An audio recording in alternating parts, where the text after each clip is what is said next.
오늘 다니엘서 5장 24절부터 31절까지 말씀.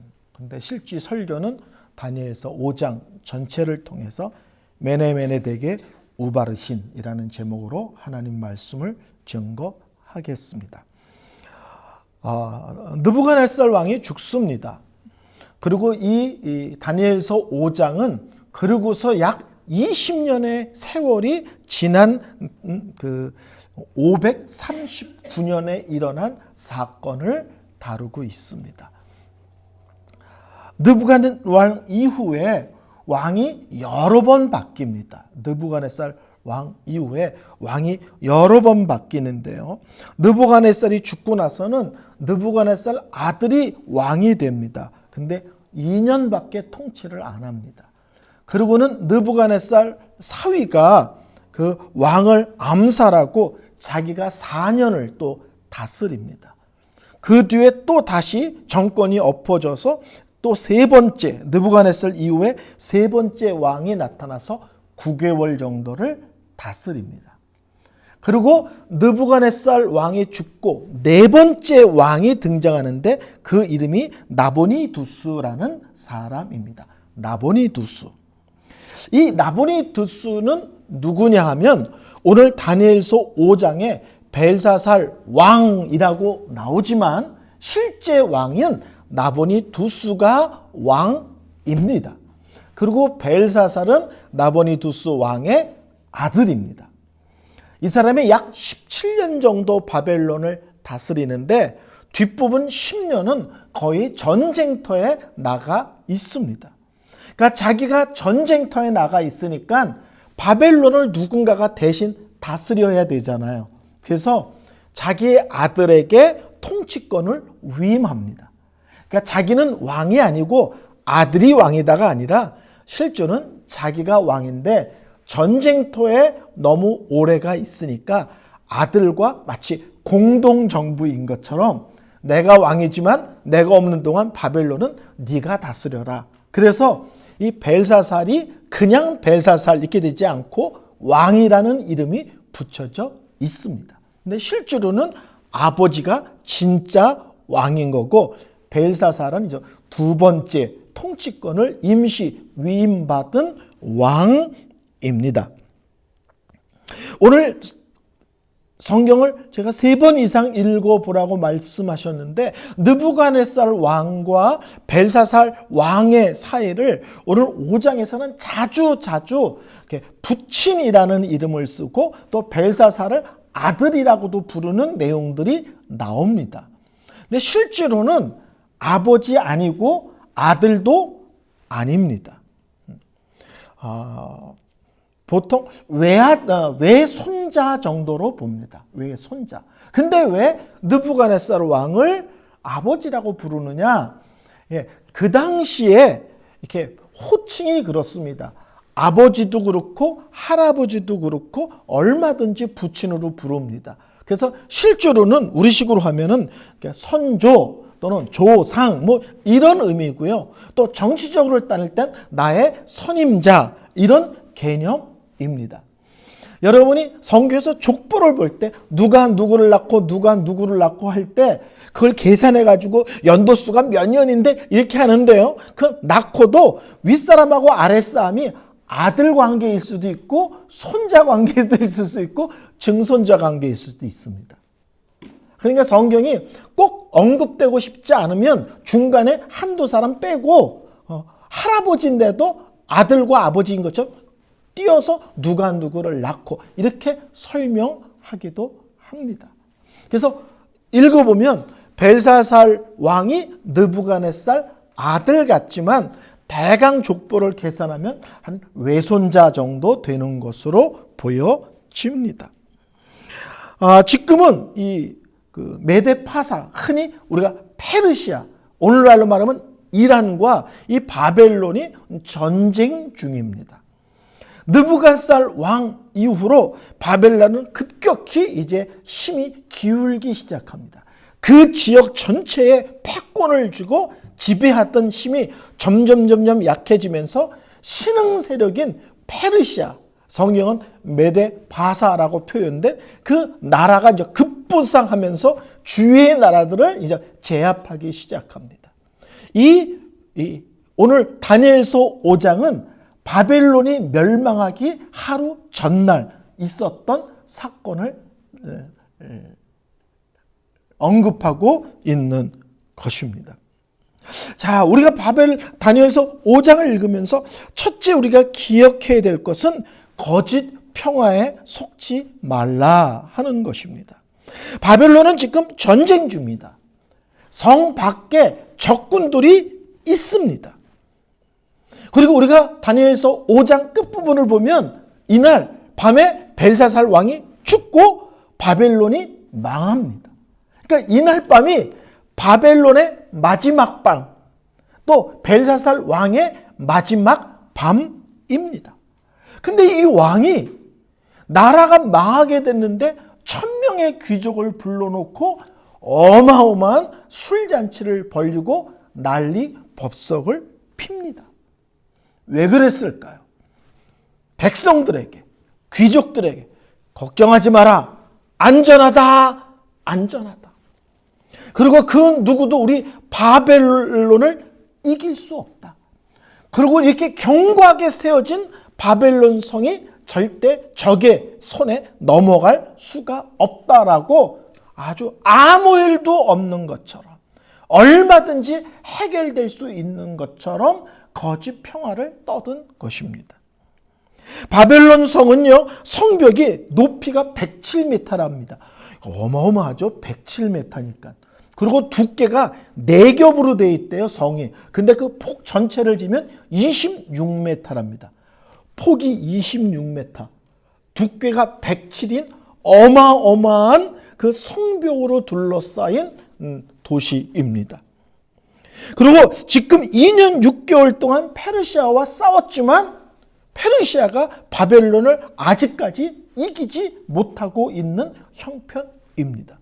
봐라! 2년 6개월 동안 우리가 너끈히 맞서고 있느냐? 걱정하지 마! 먹어! 마셔! 이러고 있는 것입니다. 그런데다가 이 성 한가운데 유브라데 강이 흐르기 때문에 적군이 성을 뺑 둘러싸고 포위하고 별짓을 해도 백성들이 식수의 문제가 전혀 없습니다. 평소에도 물의 문제가 중요하지만 전쟁할 때는 물의 문제가 더 중요하거든요. 근데 성 한가운데 유브라데 강이 흐르니까 그 안에서 식수 문제가 전혀 문제가 되지 않습니다. 그런데다가 이 성 안에는 몇 년 동안 백성이 먹을 정도의 음식이 비축되어 있습니다. 그리고 이 성이 워낙 크기 때문에 그 안에서 심고 가꿔서 자급자족할 수 있는 능력도 있습니다.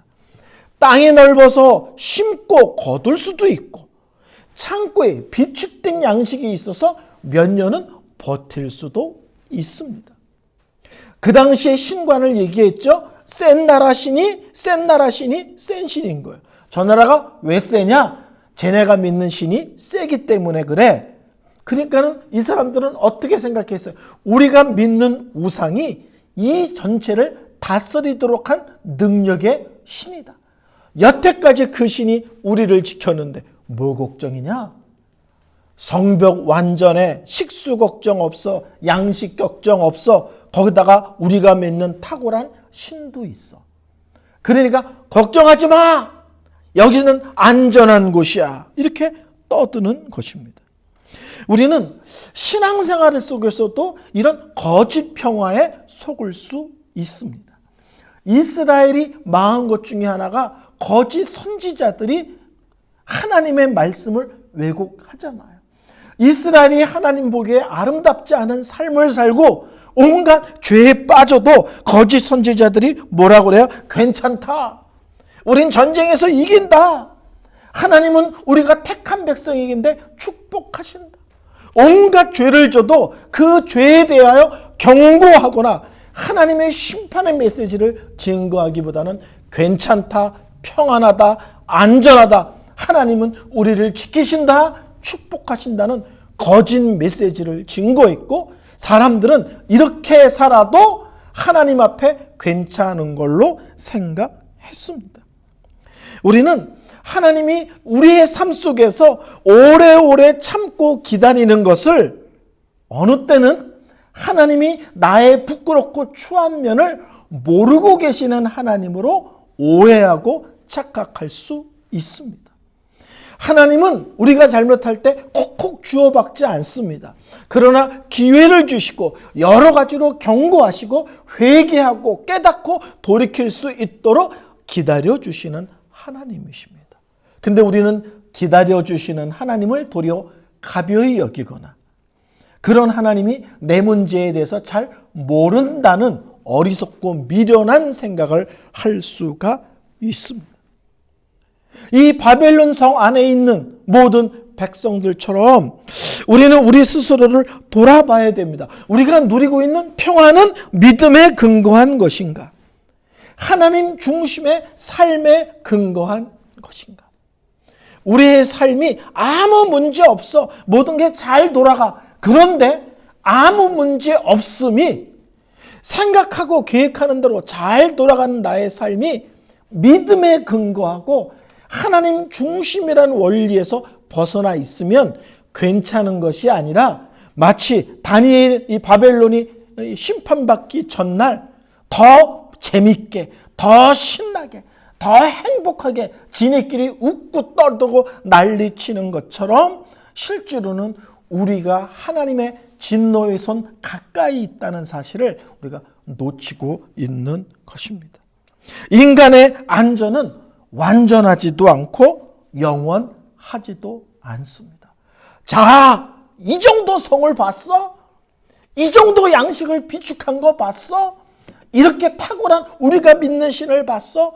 온갖 안전을 첫째, 둘째, 셋째, 넷째, 다섯째 해도 이 땅에 완전한 것은 없고요. 영원한 것은 없습니다. 두 번째, 오늘 우리의 하나님 말씀이 우리에게 경고하는 것은 거룩을 범하는 죄가 두려운 것을 알아라 하는 것입니다. 교만은요, 놀랍게도 겁이 없게 만듭니다. 겁이 없게. 그래서 해서는 안 될 말, 해서는 안 될 일을 겁없이 저지르고 선을 넘는 일들을 행합니다. 여러분, 거룩이란 말은 근본적 개념은 하나님께 속했다는 것입니다. 자, 피아노가 있습니다. 피아노가요, 술집에 있었습니다. 그럼 거룩하지 않은 거죠. 근데 술집이 망해가지고 피아노를 팔았는데 어느 개척교회가 돈이 여의치 않으니까 중고 피아노를 샀는데 술집에서 피던 그 피아노를 교회에서 사가지고 와서 이제 예배 시간에 찬송을 반주하는 걸로 사용을 해요. 피아노 자체는 거룩하다, 안 거룩하다가 아닙니다. 근데 그것이 어디에 속했고 무엇을 위해 쓰임받느냐에 따라서 거룩하다고 얘기하는 거예요. 갑자기 그 피아노가 교회로 들어오고 예배 시간에 하나님을 섬기는 일로 사용된다면 그때 그것은 거룩한 것입니다. 그래서 거룩하다는 말은 하나님께 속했다는 뜻입니다.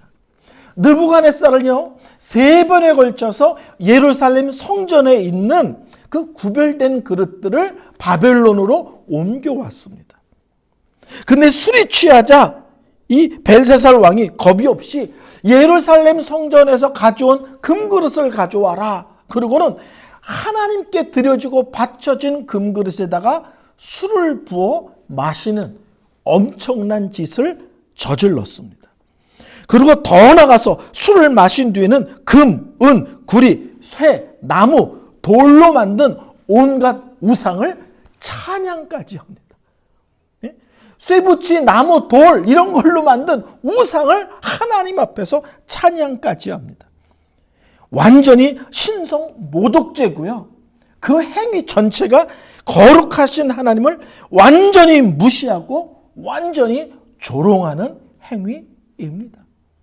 하나님은 자기의 영광을 절대 다른 것에 돌리거나 빼앗기지 않으시는 하나님이시고요. 거룩하신 하나님은 자신의 거룩을 도전하거나 무시하거나 조롱하는 것을 결코 적당하게 대강 넘기시는 하나님이 아니십니다. 이 죄악된 새 시대는 언제나 하나님에 대한 두려움이 없고요. 그리고 죄를 졌을 때 회개하라는 말을 아주 가벼이 여깁니다. 지금 이 시대가 그러지 않습니까? 하나님에 대한 두려움을 상실하고 죄에 대한 무감각이 있고 죄를 얘기해도 그것을 무심코 넘기며 회개한다, 돌이킨다, 결단한다, 이런 것들은 이제 더 이상 중요한 믿음의 내용들이 되지 않은 시대가 되었습니다. 자, 갑자기 성전에서 가져온 금그릇에 술을 부어 마시고 그 문, 쇠조각, 나무, 돌로 만든 우상들을 찬양하는데 갑자기 손이 나타납니다. 얼마나 무서울까요? 한번 생각해 보세요. 잔치를 벌이는데 갑자기 사람이 등장한 것도 아니고 손만 딱 나타나가지고 벽에다가 뭐라고 막 써. 아이고, 오늘 성경에 보면 이렇게 써 있어요. 좀 쉬운 번역으로 제가 읽어드릴게요. 왕은 글 쓰는 손을 보고 새파랗게 놀랐다. 그의 머리가 아득해지며 허벅지가 녹는 듯하고 무릎이 떨려 마술사와 점성거와 점쟁이들을 불러들이라고 고함쳤다. 아이고, 이거 무슨 무서운 영화 속에서 나오는 장면이죠. 갑자기 손이 나타나서 벽에다 글씨를 쓰는데 왕이 얼마나 놀라는지 새파랗게 질리고 머리는 뭐예요? 아득해졌다. 우리 식으로 하면 멘붕이 왔다. 그냥 허벅지가 녹는 듯하고 무릎이 떨려서 그냥 서 있는 것도 힘든 거죠. 달달달달달. 우리 식으로 하면 다리에 맥이 빠져가지고 그리고 소리를 지르는 거야. 야, 점성가, 점쟁이들, 마술사 다 데려와. 저게 뭔 뜻이냐? 저게 뭔 의미냐? 근데 성경에 계속 반복되는 것처럼 아무도 그것을 해석해 내지 못합니다. 그러자 7절에 누구를 막노려가 그 글자를 읽고 그 해석을 내게 보이면 자색 옷을 입히고 금사슬에 그를 그의 목걸이에 걸어주리니 그를 나라의 셋째 통치자로 삼으리라. 왜 셋째 통치자라고 말하는지 아시겠죠? 첫 번째 통치자가 나보리두스라는 왕이 있고 자기는 위임된 또 왕이기 때문에 벨사살 왕으로 2인자인 거예요. 그러니까 이 글씨의 의미를 해석하면 바벨론의 세 번째 높은 자리로 주겠다. 자기 다음 자리를 주겠다고 이야기를 하는 것입니다. 아무도 해석하지 못하고 왕은 두려워 떨고 이때 왕비가 나타나는데 여기서 왕비는 벨사살 왕의 엄마로서 신학자들은 아마도 느부갓네살 왕의 딸일 것이다로 봅니다. 그래서 벨사살이 느부갓네살의 외손주가 아니겠는가. 이게 학자들의 의견입니다. 그러면서 다니엘이라는 사람이 있다. 그 사람이 이거를 해결해 줄 수 있다라고 다니엘 얘기를 합니다. 근데요, 다니엘은 이때 나이가 80이 넘었습니다. 그리고 아마도 여러 왕을 거쳤기 때문에 벨사살 왕에게는 다니엘이 잊혀진 그런 존재였었던 것 같습니다. 자, 다니엘이 나타나서 이것을 해석해 주는데 첫 번째 18절부터 21절까지는 놀랍게도 글씨를 해석하기 전에 느부갓네살 왕에 대한 이야기를 합니다. 우리 하나님은 교만한 자를 낮추시며 겸사는 자를 들어 쓰시는 하나님이시다. 느부갓네살 왕이 교만하다가 하나님께 얼마나 심각하게 벌을 받았는지 징계받았는지 너 듣고 알고 있지.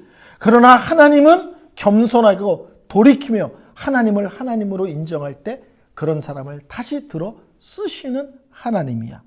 느부갓네살 왕을 먼저 언급합니다. 그러면서 22절부터 24절까지 말씀을 통해서 벨사살을 엄하게 꾸짖습니다. 첫 번째 22절에 다 알고도 아직도 마음을 낮추지 아니하고.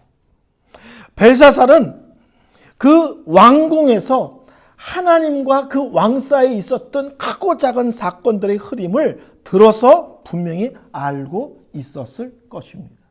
근데 알았지만 너는 자신을 낮추지 않았다. 항상 신앙의 문제는 아는데 믿지 않는 것, 아는데 그대로 사는 일에 게으른 것에 대한 경고를 많이 합니다. 알아. 다 알아. 근데 아는 게 중요한 게 아니라 정말 그 아는 내용을 믿니? 또 믿는 대로 사니? 이 벨사살 왕은 아는데 믿지도 않고 그 말씀에 항복하지도 않은 것입니다. 너 하나님이 왕들이 교만할 때 얼마나 무섭게 징계하는 거 들어서 알지. 근데 너는 자신을 낮추지 않았어. 23절은 뭐라고 하냐면 자신을 하늘의 주제보다 높이며, 쉽게 말하면 너 자신을 하나님보다 높이는 심각한 죄를 지었어. 그 다음에 세 번째로는 보지도 듣지도 알지 못하는 금은 또 쇠, 구리, 쇠, 나무 돌로 만든 그런 우상들을 찬양했어. 이 우상들을 설명하는데 보지도 못하고 듣지도 못하고 아무것도 알지 못하는, 세상 말로 아무짝에도 쓸모없는, 아무 능력도 없는 그런 우상들을 너는 내 앞에서 찬양했어. 마지막으로는 왕의 호흡을 주장하시는 하나님, 왕의 모든 길을 지정하시는 하나님께 영광을 돌리지 않았다. 이렇게 얘기합니다. 왕의 모든 길을 작정하시는 하나님. 우리 하나님은 어떤 길인 줄 알아?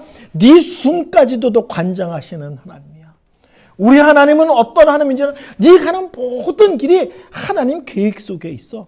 근데 너는 그 하나님 앞에 영광도 돌리지 않고 그 하나님 앞에 자신을 낮추지도 않고 도리어 거룩한 것을 추하게 쓰고 하나님 앞에서 우상들을 찬양하는 엄청난 죄를 지었어. 그러면서 벽에 쓴 글씨를 해석해 줍니다. 메네 메네 데겔 우르바신. 메네란 말은 계산이 끝났다. 근데 그 말을 두 번 쓰는 거예요. 강제로 계산이 끝났어. 이미 하나님께서 다 계산했는데 계산이 끝났어. 데겔이라는 말을 무게를 재봤더니 많이 모자라. 그런 것이고 우르바신인데 우는 그리고 이런 뜻이고 바르시는 이제 나누어 이제 버렸다, 버려진다, 나누어 딴 사람에게 줬다 이런 뜻입니다. 하나님의 벨사살의 나를 세어 보셨으며 벨사살의 삶의 무게를 달아보신 후에 부족함이 보여서 나라를 나누고 다른 사람에게 주신다 하는 말씀입니다. 25절에는 바르신이라고 써 있고 28엔 베레스라고 써 있는 거를 혹시 성경 읽으면서 왜 위에는 바르신인데 왜 앞 밑에는 베레스인가 이렇게 좀 껴뚱하시는 분이 있는데 이제 바르신은 복수형이고 베레스는 단수형입니다. 그래서 읽어서 다른 메데메데 데겔 우바르신인데 왜 뒤에는 단수와 복수 표기를 다르게 한 것입니다. 하나님은 느부갓네살 왕에게 꿈으로 말씀하셨습니다. 정신 차려. 이 나라가 한순간에 무너지는 날이 올 거야. 다른 나라가 이 나라를 잡아먹을 거야.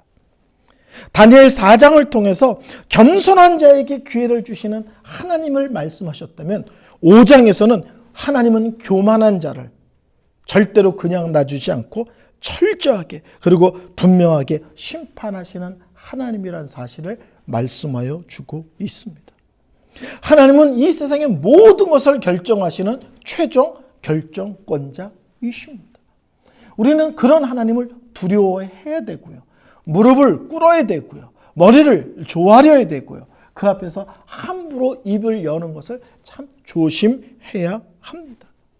하나님은 느부갓네살에게 이 나라와 그리고 느부갓네살 자신에 대해서 여러 번 경고를 했습니다. 근데 벨사살은 그 모든 하나님의 경고를 깡그리 무시하고 말았습니다. 하나님을 무시하는 자, 하나님을 가벼이 여기는 자를 하나님이 어떻게 엄하게 다스리는지를 기억하라고 말씀하십니다. 세 번째, 우리는 이 다니엘서 5장을 통해서 영적으로 어두운 시대의 믿음의 사람의 모습을 확인할 수 있습니다. 다니엘은 언제나 온전한 하나님 말씀을 증거합니다. 느부갓네살 왕에게 교만하면 너 큰일 나 이런 말씀도, 바벨론이 어마어마하게 힘을 갖고 있는데 이 나라가 한순간에 무너져, 이런 얘기를 왕합하게 망설이지 않고 눈치 보지 않고 담대하게 말씀을 증거합니다. 다니엘이 벨사살 앞에 왔을 때 벨사살이 다니엘을 얕보고 이렇게 얘기하죠. 네가 포로로 끌려온 그 사람이냐? 니까짓 게 뭘, 이런 거죠. 포로로 끌려온 그 사람이야? 그 다음에 뭐라고 그래요? 또 하나는 다니엘은 여러 왕이 바뀌면서 지금은 모든 사람에게 잊혀진 존재입니다. 거기다가 80이 넘은 이제 할아버지입니다. 근데 참 놀라운 것은 이 타락한 우상의 나라에 결정적일 때는 꼭 다니엘을 불러 세웁니다. 자기네 안에 답이 없다. 그러면 다니엘을 불러오는 거예요. 다니엘을 불러오는 것은 실제로는 다니엘 하나님과 관계된 것이죠. 그리고 그 사건을 통해서 이 우상의 나라인 바벨론에 하나님의 사람이 있다라는 것을 보여줍니다. 그리고 이 세상에 그 사람을 통해서 하나님이 어떤 분인지에 대한 말씀을 듣게 합니다. 위기가 있을 때마다 믿음의 사람을 불러오고 그 믿음의 사람을 통해서 그 우상의 나라에 하나님에 대한 이야기를 듣게 하십니다. 저희 어머니는 일제시대도 겪고 6.25도 겪고 아주 험한 세월을 겪으면서 저에게 자주 이런 얘기를 하셨습니다. 앞으로 너무 나서지 마. 너무 튀는 행동하지 마. 그러면은 위험해져. 제가 어렸을 때 대문을 쫓아다닐 때 옳고 그름을 떠나서 우리 어머니께서는 그런 행동하면 큰 어려움을 당해. 그래서 저보고 튀지 말아라. 어떤 일을 할 때 앞서지 말아라. 이런 얘기를 참 많이 하셨습니다. 홀어머니의 외아들이니까, 귀한 아들이니까 그런 얘기를 하셨겠죠. 근데 우리는 신앙생활 할 때 그냥 주위 사람들이 대강 믿는데 나는 분명하게 하나님 중심으로 살래. 나는 하나님 앞에 분명하게 순종하며 살래. 나는 거룩이라는 것에 항상 초점을 맞추고 살래. 이런 생각을 하고 이런 말을 하면 사람들이 의외로 안 믿는 사람들이 아니라 믿는 사람들이 도리어 불편해하는 경우들을 우리가 많이 경험하게 됩니다. 분명하면 손해본다. 분명하면 사람들이 도리어 피곤해한다. 근데 성경의 역사를 보면, 그리고 실제로 이 세상을 살다 보면 진짜는 다 좋아합니다. 참된 진짜를 못 봐서 그렇지 진짜는 다 좋아합니다. 다니엘과 세 친구가 바벨론의 타락을 막을 수는 없습니다. 포로로 끌려온 그 엄청난 나라에 한 일부분밖에 안 되는 이 몇 사람이 한 나라의 타락을 막을 수는 없습니다. 근데 이 사람들이 결정적인 사건 때마다 나타남으로써 그 타락한 우상의 나라에 이 땅에서 이 땅 사람들과 전혀 다르게 살아가는 사람이 있다는 것을 사건이 벌어질 때마다 선명하게 보여줍니다. 여기 하나님의 사람이 있다. 모든 사람과 다르게 살아가는 사람이 있다. 마치 이들은 바벨론의 하나님의 비밀 요원처럼 평소에는 숨겨져 있고 가려져 있고 아무 힘이 없는 것 같지만 결정적일 때는 그 키를 믿음의 사람들이 들고 나타나는 것을 볼 수 있습니다. 자, 이 글씨를 해석하자 벨사살 왕의 약속처럼 자주색 옷과 금사슬 목걸이와 바벨론 셋째 통치자로 삼습니다. 근데 다니엘은 오늘이 마지막 날인 것을 알고 있습니다. 왕이 비싼 명품 옷을 입히면 뭐하고, 온갖 보석으로 장식을 해주면 뭐하고, 왕 다음에 높은 자리로 올려주면 뭐합니까? 다니엘은 압니다. 오늘 밤이 이 나라가 끝이다. 예수를 믿는 사람들은요, 무엇을 아는 거냐면 이 세상이 영원하지 않다는 것도 알고요. 언제든지 하나님이 부르시면 나는 모든 것을 놔두고 떠나야 될 인생이라는 것을 막연하게 아는 것이 아니라 구체적으로 알고 그런 의식을 갖고 살아갑니다. 예수를 믿는 사람들에게 필요한 것이 뭐냐면 종말 의식입니다. 이 세상이 끝이 있다. 하나님 앞에 설 날이 있다. 다니엘이 80세에 갑자기 왕 다음으로 높아지는 어마어마한 권세를 받는데 그것을 바라보면서 이게 별거 아니야. 날이 밝으면 새로운 세상이 열려. 그거를 모르는 사람이면 얼마나 그날 밤에 잠도 못 자고 설레서 난리를 쳤을까요? 그러나 그 날이 끝인 것을 아는 사람은 이 모든 것이 가치가 없고 의미 없고 도리어 허무한 인생의 한 면인 것을 깨닫게 됩니다. 이날 밤에 벨사살 왕은 죽고요. 그 당시 최고의 나라였던 바벨론이 드디어 무너집니다. 설교를 결론 내리겠습니다. 다니엘서에서 계속 이야기하는 것은 뭐냐면 어떤 강대국이 나타나든지 이 세상을 다스리는 것은 하나님이시다.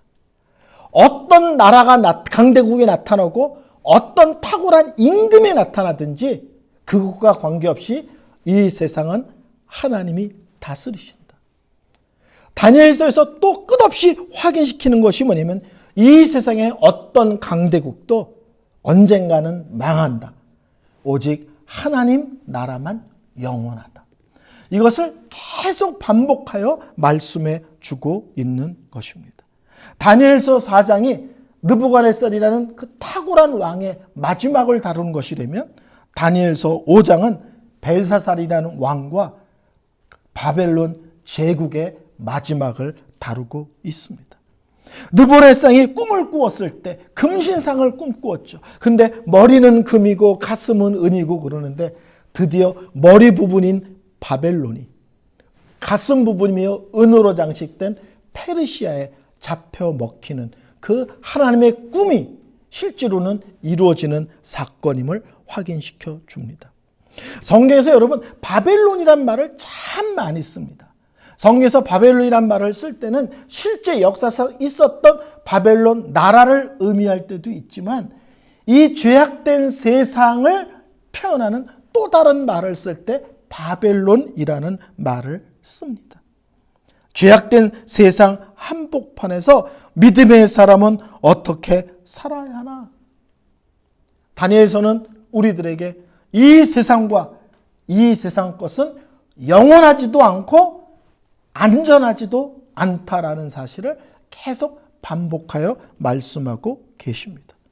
메네메네 데겔 우바르신 메네메네 데겔 우바르신 우리 하나님이 벨사살의 삶과 그의 모든 것을 재고 계산했듯이 실제로는 하나님은 오늘도 우리의 삶을 재보시고 계산하고 계십니다.